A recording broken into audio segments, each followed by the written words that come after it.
Hello, this is Steve Vai, and you're watching lxjovem.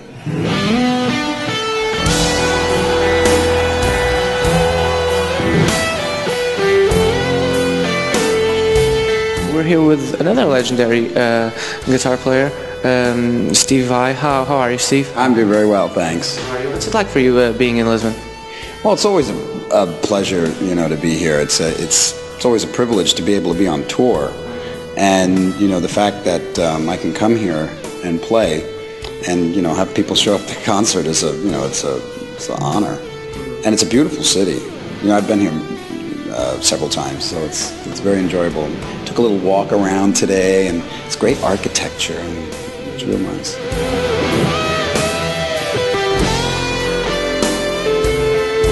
About the new album, Sound Theories Volume 1 and 2, besides the actual opportunity to do it, what made you decide it was time to put out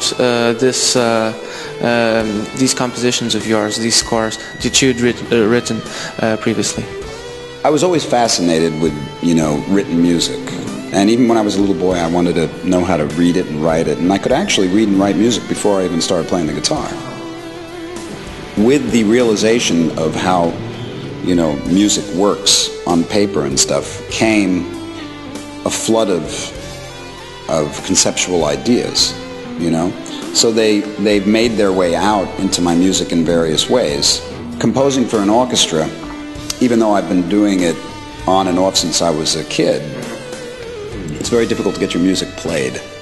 It's prohibitively expensive, and when the opportunity arose, I jumped on it.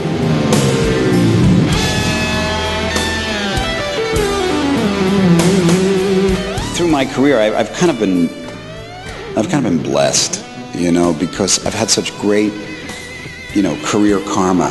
When it came time to do this orchestra record, one might think that if you have an artist like myself who's had, a certain kind of success in a particular field, why would he go and do something like a record with an orchestra?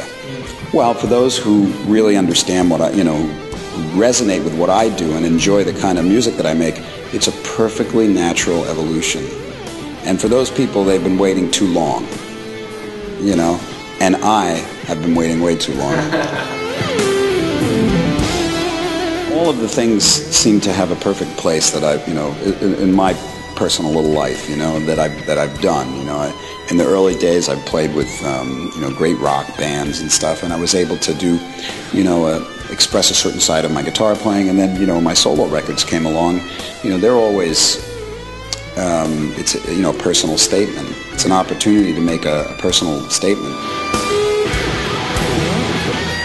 My first solo record is called Flexible, and it's a very bizarre, esoteric, kind of funny musical record. And if what was going on at the time in rock music, and comparing that to Flexible, you would think I was out of my mind, And then even when my second solo record, Passion and Warfare, came out, what was going on was so different.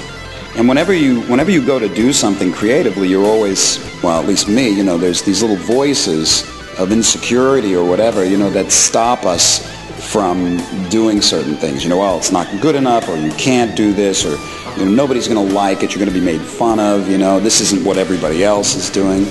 But when you get a good idea, or when you get a compelling idea, it's almost like a fever. It transcends all of the insecurities, and you get this, profound desire to make it real.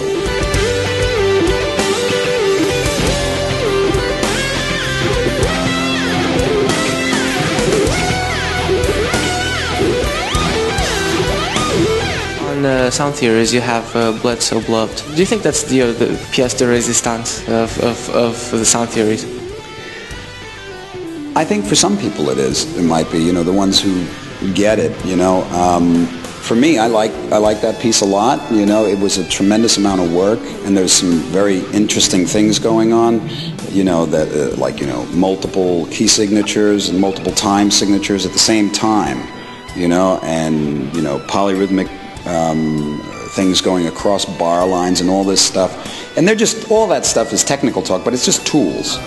It's like if you're going to talk to an architect who's building a house, is going to say, well, I use, this thing here, and I use this, and, and I have to use it, and you're like, well, I don't know what any of those things are, but I sure like living in my home. And he goes, well, no, that's the closet, Bledsoe definitely offers a particular stimulation to me for those reasons, but on sound theories, there's other things that just completely blow me away, And about the pieces you had already become famous for, like For the Love of God, how was it like, working with an orchestra on those pieces particularly, for instance? Being a rock musician primarily and playing the guitar with an orchestra takes a whole different set of brain muscles, because orchestras have particular sensibilities when it comes to dynamics, following a beat, following a conductor.